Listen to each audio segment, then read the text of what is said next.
जय श्री कृष्णा। राधे राधे। आज आप लोग सुनेंगे गुरुवार व्रत की कथा। एक बार प्रेम से बोलिए, भगवान विष्णु की जय हो। भारतवर्ष में एक प्रतापी और दानी राजा राज्य करता था। वह नित्य गरीबों और ब्राह्मणों की सहायता करता था। यह बात उनकी रानी को अच्छी नहीं लगती थी। वह ना ही गरीबों को दान देती थी, ना ही भगवान का पूजन करती थी, और राजा को भी दान देने से मना किया करती थी। एक दिन राजा शिकार खेलने वन को गए हुए थे, तो रानी महल में अकेली थी। उसी समय बृहस्पति देव साधु वेश में राजा के महल में भिक्षा के लिए गए और भिक्षा मांगे। रानी ने भिक्षा देने से इनकार किया और कहा कि हे साधु महाराज, मैं तो दान पुण्य से तंग आ गई हूँ। मेरा पति सारा धन लुटाते रहते हैं। मेरी इच्छा है कि हमारा धन नष्ट हो जाए, फिर न रहेगा बांस न बाजेगी बांसुरी। साधु ने कहा, देवी तुम तो बड़ी विचित्र हो। धन संतान तो सभी चाहते हैं, पुत्र और लक्ष्मी तो पापी के घर भी होने चाहिए। यदि तुम्हारे पास अधिक धन है तो भूखों को भोजन दो, प्यासों के लिए प्याऊ बनवाओ, मुसाफिरों के लिए धर्मशालाएं खुलवाओ। जो निर्धन अपनी कुमारी कन्याओं का विवाह नहीं कर सकते, उनका विवाह करा दो। ऐसे और कई काम हैं जिनके करने से तुम्हारा यश लोक परलोक में फैलेगा। परंतु रानी पर उपदेश का कोई प्रभाव न पड़ा। वह बोली, महाराज आप मुझे कुछ न समझाएं। मैं ऐसा धन नहीं चाहती जो हर जगह बांटती फिरूं। साधु ने उत्तर दिया, यदि तुम्हारी ऐसी इच्छा है तो जैसा मैं तुम्हें बताऊंगा तुम 7 बृहस्पतिवार वैसा ही करना। तुम ऐसा करना कि बृहस्पतिवार को घर लिपकर पीली मिट्टी से अपना सिर धोकर स्नान करना। बृहस्पतिवार के दिन कपड़े धोना। राजा से बोलना कि वह हजामत बनवाए और भोजन में मांस मंदिरा खाना। ऐसा करने से आपका सारा धन नष्ट हो जाएगा। इतना कहकर वह साधु महाराज वहाँ से अलोप हो गए। साधु के अनुसार कई बातों को पूरा करते हुए रानी को केवल 3 बृहस्पतिवार ही बीते थे कि उसकी समस्त धन संपत्ति नष्ट हो गई। भोजन के लिए राजा का परिवार तरसने लगा। तब एक दिन राजा ने रानी से बोला कि हे रानी, तुम यहीं रहो, मैं दूसरे देश के जाता हूँ, क्योंकि यहाँ पर सभी लोग मुझे जानते हैं, इसलिए मैं कोई छोटा कार्य नहीं कर सकता। ऐसा कहकर राजा परदेश चला गया। वहाँ वह जंगल से लकड़ी काटकर लाता और शहर में बेचता। इस तरह वह अपना जीवन व्यतीत करने लगा। इधर राजा के परदेश जाते ही रानी और दासी दुखी रहने लगी। एक बार जब रानी और दासी को 7 दिन तक बिना भोजन के रहना पड़ा, तो रानी ने अपनी दासी से कहा कि हे दासी, पासी के नगर में मेरी बहन रहती है, वह बड़ी धनवान है, तो उसके पास जा और कुछ ले आ, ताकि थोड़ी बहुत गुजर बसर हो जाए। दासी रानी के बहन के पास गई। उस दिन गुरुवार था और रानी की बहन उस समय बृहस्पतिवार व्रत की कथा सुन रही थी। दासी ने रानी की बहन को अपनी रानी का संदेश दिया, लेकिन रानी की बहन कोई उत्तर नहीं दिया। जब दासी को रानी की बहन से कोई उत्तर नहीं मिला तो वह बहुत दुखी हुई और उसे क्रोध भी आया। दासी ने वापस आकर रानी को सारी बात बता दी। सुनकर रानी ने अपने भाग्य को कोसा। उधर रानी की बहन ने सोचा कि मेरी बहन की दासी आई थी, परंतु मैं उससे नहीं बोली, इससे वह बहुत दुखी हुई होगी। कथा सुनकर और पूजा समाप्त करके वह अपनी बहन के घर आई और कहने लगी हे बहन, मैं बृहस्पतिवार का व्रत कर रही थी।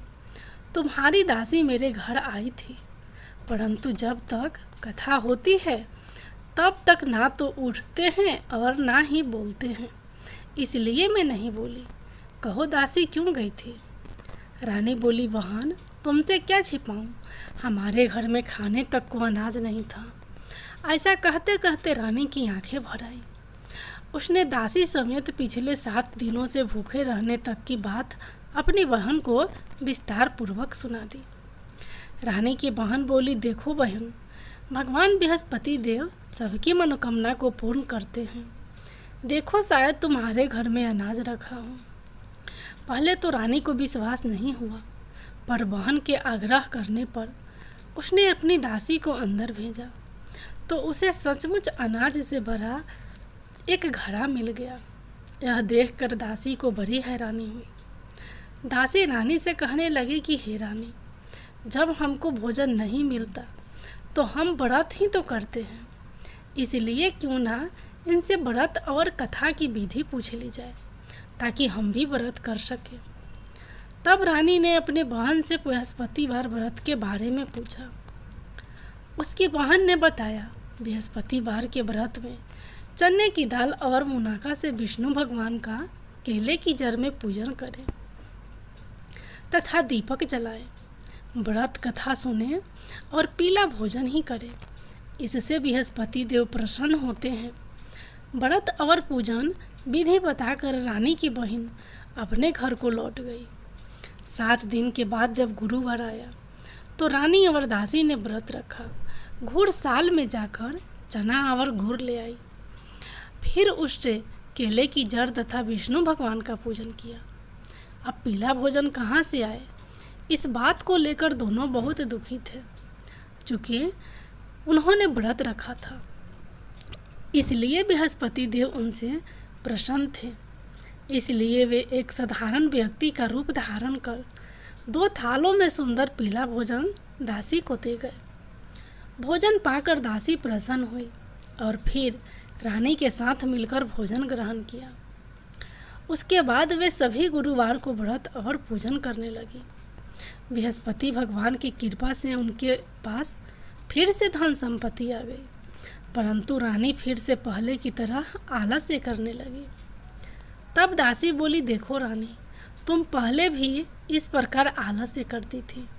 तुम्हें धन रखने में कष्ट होता था, इस कारण सभी धन नष्ट हो गया। और अब जब भगवान बृहस्पति की कृपा से धन मिला है तो तुम्हें फिर से आलस्य होता है। रानी को समझाते हुए दासी कहती है कि बड़ी मुसीबतों के बाद हमने यह धन पाया है, इसलिए हमें दान पुण्य करना चाहिए, भूखे मनुष्यों को भोजन कराना चाहिए और धन को शुभ कार्यों में खर्च करना चाहिए, जिससे तुम्हारे कुल का यश बढ़ेगा, स्वर्ग की प्राप्ति होगी और पितृ प्रसन्न होंगे। दासी की बात मानकर रानी अपना धन शुभ कार्यों में खर्च करने लगी, जिससे पूरे नगर में उसका यश फैलने लगा। एक दिन राजा दुखी होकर जंगल में एक पेड़ के नीचे आसन जमाकर बैठ गया। वह अपनी दशा को याद करके व्याकुल होने लगा। बृहस्पतिवार का दिन था। एकाएक उसने देखा कि निर्जन वन में एक साधु प्रकट हुए। वह साधु वेश में स्वयं बृहस्पति देवता थे। लकड़हारे के सामने आकर बोले, हे लकड़हारे, इस सुनसान जंगल में तू चिंतामग्न क्यों बैठा है? लकड़हारे ने दोनों हाथ जोड़कर प्रणाम किया और उत्तर दिया, महात्मा जी, आप सब कुछ जानते हैं, मैं क्या कहूँ? यह कहकर रोने लगा और साधु को अपनी आत्मकथा सुनाई। महात्मा जी ने कहा, तुम्हारी स्त्री ने बृहस्पतिवार के दिन बृहस्पति भगवान का निरादर किया है, जिसके कारण रुष्ट होकर उन्होंने तुम्हारी यह दशा कर दी। अब तुम चिंता को दूर करके मेरे कहने पर चलो तो तुम्हारे सब कष्ट दूर हो जाएंगे और भगवान पहले से भी अधिक संपत्ति देंगे। तुम बृहस्पतिवार के दिन कथा किया करो, 2 पैसे के चने मुनाका लाकर उसका प्रसाद बनाओ और शुद्ध जल से लोटे में शक्कर मिलाकर अमृत तैयार करो। कथा के पश्चात अपने सारे परिवार और सुनने वाले प्रेमियों में अमृत व प्रसाद बांटकर आप भी ग्रहण करो। ऐसा करने से भगवान तुम्हारी सब मनोकामनाएं पूरी करेंगे। साधु के ऐसे वचन सुनकर लकड़हारा बोला, हे प्रभु, मुझे लकड़ी बेचकर इतना पैसा नहीं मिलता जिससे भोजन के उपरांत कुछ बचा सकूं। मैंने रात्रि में अपनी स्त्री को व्याकुल देखा है। मेरे पास कुछ भी नहीं जिससे मैं उसकी खबर मंगा सकूं। साधु ने कहा, हे लकड़हारे, तुम किसी बात की चिंता मत करो। बृहस्पति के दिन तुम रोजाना की तरह लकड़ियां लेकर शहर को जाओ। तुमको रोज से दुगुना धन प्राप्त होगा, जिससे तुम भली भांति भोजन कर लोगे तथा बृहस्पति देव की पूजा का सामान भी आ जाएगा। इतना कहकर साधु अंतर्धान हो गए। धीरे धीरे समय व्यतीत होने पर फिर वहीं बृहस्पतिवार का दिन आया। लकड़हारा जंगल से लकड़ी काटकर किसी शहर में बेचने गया। उसे उस दिन और दिन से अधिक पैसा मिला। राजा ने चना गुड़ आदि लाकर गुरुवार का व्रत किया। उस दिन से उसके सभी कलेश दूर हुए। परंतु जब दोबारा गुरुवार का दिन आया तो बृहस्पतिवार का व्रत करना भूल गया। इस कारण बृहस्पति भगवान नाराज हो गए। उस दिन उस नगर के राजा ने विशाल यज्ञ का आयोजन किया तथा शहर में यह घोषणा करा दी कि कोई भी मनुष्य अपने घर में भोजन ना बनावे, न आग जलावे। समस्त जनता मेरे यहाँ भोजन करने आवे। इस आज्ञा को जो ना मानेगा उसे फांसी की सजा दी जाएगी। इस तरह की घोषणा संपूर्ण नगर में करवा दी गई। राजा की आज्ञा अनुसार शहर के सभी लोग भोजन करने गए, लेकिन लकड़हारा कुछ देर से पहुंचा, इसलिए राजा उसको अपने साथ घर लिवा ले गए और ले जाकर भोजन करा रहे थे तो रानी की दृष्टि उस खूंटी पर पड़ी जिस पर उसका हार लटका हुआ था।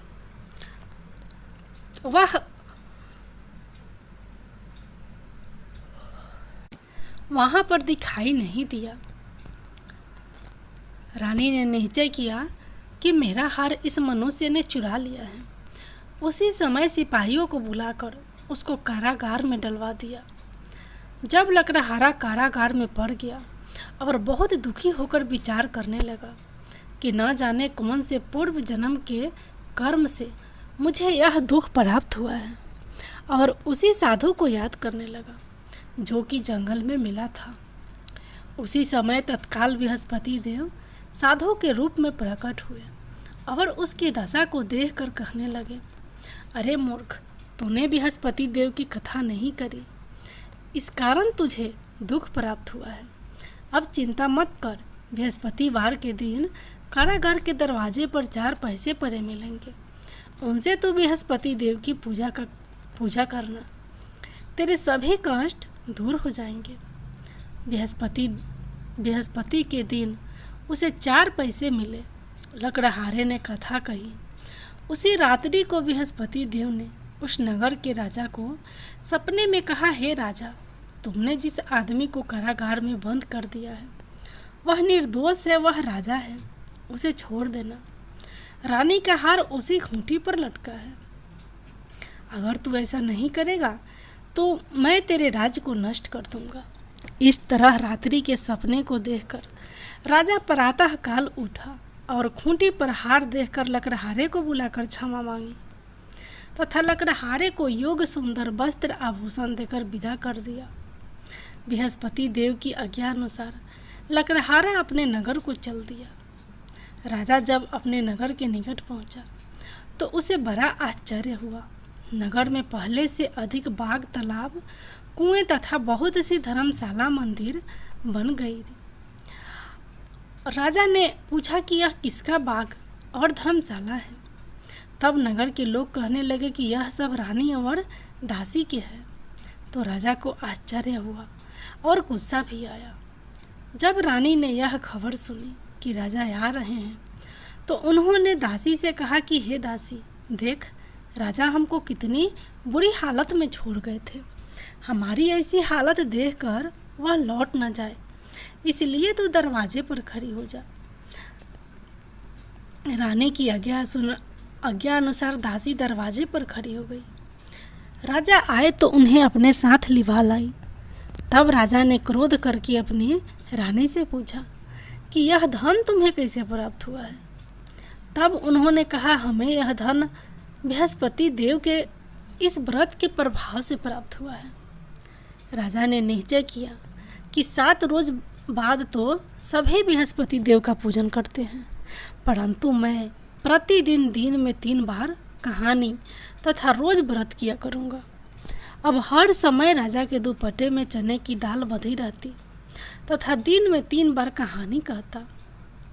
एक रोज राजा ने विचार किया कि चलो अपनी बहन के यहाँ हो आवे। इस तरह निश्चय कर राजा घोड़े पर सवार हो अपनी बहन के यहाँ चलने लगा। मार्ग में उसने देखा कि कुछ आदमी एक मुर्दे के लिए जा रहे हैं। उन्हें रोक कर राजा कहने लगा, अरे भाइयों, मेरी बृहस्पति देव की कथा सुन लो। वे बोले, लो, हमारा तो आदमी मर गया है, इसको अपनी कथा की पड़ी है। परंतु कुछ आदमी बोले, अच्छा कहो, हम तुम्हारी कथा भी सुनेंगे। राजा ने दाल निकाली और जब कथा आधी हुई थी कि मुर्दा हिलने लग गया, और जब कथा समाप्त हो गई तो राम राम करके मनुष्य उठकर खड़ा हो गया। आगे मार्ग में उसे एक किसान खेत में हल चलाता मिला। राजा ने उसे देख और उससे बोले, अरे भैया, तुम मेरी बृहस्पतिवार की कथा सुन लो। किसान बोला, जब तक मैं तेरी कथा सुनूंगा तब तक 4 हरैया जोत लूँगा, जा अपनी कथा किसी और को सुनाना। इस तरह राजा आगे चलने लगा। राजा के हटते ही बैल पछाड़ खाकर गिर गए तथा किसान के पेट में बड़ी जोर से दर्द होने लगा। उस समय उसकी माँ रोटी लेकर आई। उसने जब यह देखा तो अपने पुत्र से सब हाल पूछा और बेटे ने सभी हाल कह दिया। तो बुढ़िया दौड़ी दौड़ी उस घुड़सवार के पास गई और उससे बोली कि मैं तेरी कथा सुनूंगी, तू अपनी कथा मेरे खेत पर चलकर ही कहना।